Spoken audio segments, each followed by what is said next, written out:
यूं ही नहीं मैं बन जाता हूं।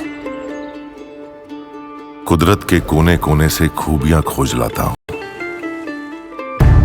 गुणवत्ता की गहराइयों का गोताखोर हूं मैं। यूं ही नहीं मैं रजनीगंधा बन जाता हूं। साल 1666 में औरंगजेब की सेना ने हरिद्वार के कुंभ पर हमला किया था बॉस। ये जो समाजवादी पार्टी के बैठे हैं नेता कि अरे औरंगजेब महान, उसने कुंभ कराया, उसने कुंभ में हमला किया था। औरंगजेब ने मुगल सेना के खिलाफ नागा योद्धाओं ने मोर्चा खोला था। नागा योद्धाओं ने अन्य साधुओं और संतों को एकजुट किया। सभी ने मिलकर हरिद्वार में मुगलों के खिलाफ लड़ाई लड़ी। नागा योद्धाओं की वजह से हरिद्वार से मुगल सेना को भागना पड़ा। वो मारने आया था साधु संतों को, और समाजवादी पार्टी वाले कह रहे हैं कि अरे औरंगजेब महान था। ये इसी में फंसे रह जाएंगे। महाकुंभ को लेकर उल्टा सीधा बोलने वालों में कांग्रेस के नेता भी समाजवादी पार्टी से पीछे थोड़े ही हैं। रेस है भाई। राहुल गांधी, प्रियंका वाड्रा, सोनिया गांधी, मल्लिकार्जुन खड़गे जैसे बड़े कांग्रेस नेता महाकुंभ गए नहीं। और जब इस बारे में कांग्रेस नेताओं से सवाल किया गया कि राहुल प्रियंका क्यों नहीं गए, तो गजब का लॉजिक दे रहे हैं। यूपी कांग्रेस के अध्यक्ष अजय राय ने कहा कि गांधी परिवार की तरफ से वो महाकुंभ गए थे और गांधी परिवार की तरफ से डुबकी लगा के आए। परिवार की तरफ से लगा के आए। कहे राहुल गांधी चल नहीं पा रहे थे, प्रियंका वाड्रा चल नहीं पा रही थी। तो फिर अगले बार राहुल गांधी जब घूमने विदेश जाते हैं तो आप ही चले जाइएगा, कहिएगा मैं ही आपकी तरफ से जो है वो विदेश घूम के आता हूं। नहीं, वहां राहुल गांधी अपने से जाएंगे, कुंभ में डुबकी लगाने इनको भेजेंगे नहीं। अजब अजब लॉजिक है। अरे बोलिए नहीं गए, नहीं गए। अजय राय महाकुंभ पर अजीब बातें कर रहे हैं। ये भी कह रहे हैं कि महाकुंभ तो भगवान भरोसे हो गया। सुनिए अजय राय को, फिर बताऊंगा कि महाकुंभ पर सवाल उठाने वाले कैसे एक रैली तक मैनेज करने में फेल हो जाते थे। जो सरकार की व्यवस्था है, सरकार की व्यवस्था मैं समझता हूं कि पूरी तरीके से ध्वस्त थी। वो राम भगवान के भरोसे वहां पर सारी चीजें चली हैं, क्योंकि इनके जो व्यवस्थाएं थी उस व्यवस्था ने पूरी तरीके से सभी चीजों को ध्वस्त कर दिया।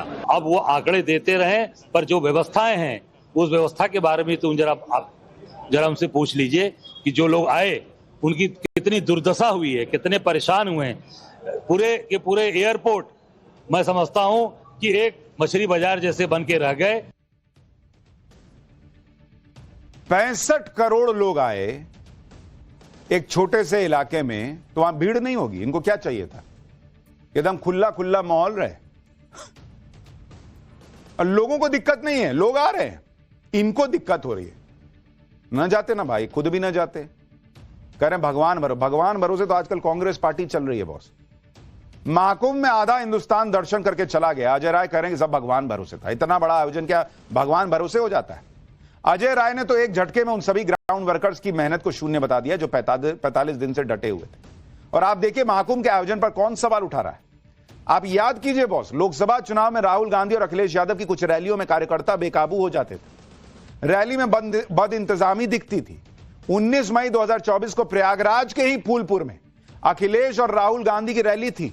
उसकी तस्वीर याद दिला रहा हूं। वहां कार्यकर्ता ऐसा बेकाबू हुए, इतने मंच के करीब आ गए, भगदड़ मच गई थी चुनावी रैली में। कई लोग घायल हो गए थे। उसी प्रयागराज के फूलपुर में बता रहा हूं, मई 2024 में अभी लोकसभा के समय इतना तमाशा हो गया था।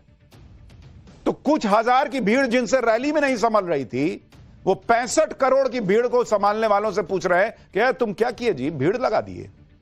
ये इनकी रैली का हाल है, इनसे रैली की भीड़ नहीं संभलती है। दूसरों से सवाल पूछ रहे हैं। महाकुंभ का आयोजन सफल हुआ या नहीं हुआ, वहां कैसे इंतजाम थे, यह बात आप उनसे पूछिए जो महाकुंभ होकर आए। कर्नाटक के deputy CM DK Shivakumar Mahakumbh गए, उन्हें तो वहां कोई अव्यवस्था नहीं दिखी। डीके शिवकुमार कांग्रेस के नेता हैं। सुनिए क्या कह रहे हैं, फिर बताता हूं कि महाकुंभ पर दुष्प्रचार करने वालों को सीएम योगी ने क्या जवाब दिया और वहां कितना इकोनॉमी को बूस्ट मिला। My experience was very good. Number one, I appreciated the organization which they had done. It is a not small job. Whatever may be, ಅಷ್ಟು ಜನಕ್ಕೆ ಮಾಡಿ ಕೆಲವು ಒಂದು ಎರಡು ತೊಂದರೆಗಳು ಆಗ್ಬೋದು, ಟ್ರೈನ್ಗಳಲ್ಲಿ ತೊಂದರೆ ಆಗ್ಬೋದು, ಆಗಿರ್ಬೋದು. ನಾನು ಅದೆಲ್ಲ I don't like to find faults. विपक्ष ने महाकुंभ की नेगेटिव ब्रांडिंग करने में कोई कसर नहीं छोड़ी। जिसके मन में जो आया वो कहता रहा। ममता बनर्जी ने तो महाकुंभ को मृत्यु कुंभ कहकर लोगों को और डराने की कोशिश की। लेकिन आप देखिए महाकुंभ के खिलाफ चला नेगेटिव नैरेटिव, इसके बावजूद श्रद्धालुओं पर इसका कोई असर नहीं हुआ। वो हर हाल में महाकुंभ जाने को आतुर थे। इसलिए 14 जनवरी से 27 जनवरी तक 14.5 करोड़ लोग महाकुंभ आ चुके थे। 29 जनवरी को मौनी अमावस्या पर जब भगदड़ मची तो एक डर का माहौल बना, लेकिन महाकुंभ में आने वाली भीड़ कम नहीं हुई, बढ़ती ही चली गई। 27 जनवरी को 14.5 करोड़ का आंकड़ा था। 31 जनवरी तक यह बढ़कर 31 करोड़ हो गया। 3 फरवरी तक 35 करोड़ हो गया। 11 फरवरी तक 45 करोड़ पार कर गया। पहले महाकुंभ में 40 से 45 करोड़ लोगों के आने का अनुमान था। वो अनुमान 11 फरवरी को ही पीछे छूट गया। फिर 20 फरवरी तक 58 करोड़ लोग महाकुंभ आ चुके थे और महाकुंभ खत्म होते होते अनुमान था वो कहीं ज्यादा पीछे छूट गया और 66 करोड़ लोगों ने यहां पर आस्था की डुबकी लगाई। महाकुंभ के खिलाफ माहौल बनाने वालों पर आज सीएम योगी भी खूब बरसे। सीएम योगी ने कहा कि महाकुंभ को बदनाम करने के लिए फेक न्यूज तक फैलाई गई, लेकिन जनता ने सब सिरे से खारिज कर दिया। एक बार उनको सुनिए, फिर बताता हूं महाकुंभ से यूपी को क्या मिला। विरोधी और विपक्षी लगातार दुष्प्रचार कर रहे थे, बदनाम कर रहे थे, अपमानित करने की भाषा का उपयोग कर रहे थे। कोई काहिरा की घटना का दृश्य दिखा करके प्रयागराज को बदनाम करता था, काहिरा की घटना को, काठमांडू की घटना को, किसी अन्य जगह की घटना को प्रयागराज से जोड़ करके बदनाम करने की साजिशें हो रही थी।